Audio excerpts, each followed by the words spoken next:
Fatasion na bidarisi Awang kabira barbadu Kayo kotif na milkesi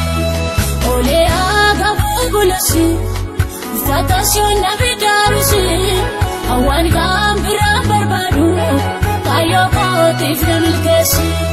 Kayo kotif na milkesi Akananya na binesi Kayo kotif na milkesi Akanas niklesi Kanani abdi kududu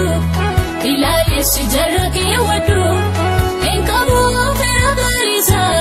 Koda kongo dimbadisa Kanani abdi kududu Ilali sijaraki wadu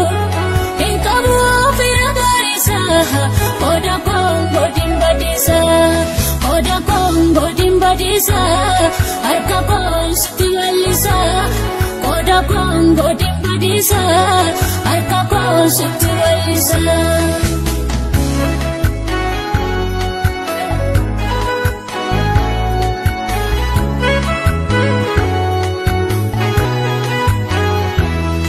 Aku ibu katauko Ormana raya cisise Jajina tidur patamus Osakona vida cise Yang ulalu kita mergat Ingkamu miyano matoko Wakarana ilali Sindar bembe korako Sindar bembe korako Kosana kami arkako Sindar bembe korako Ona kami arkako Otumane gulfina Nambodin kana masalbi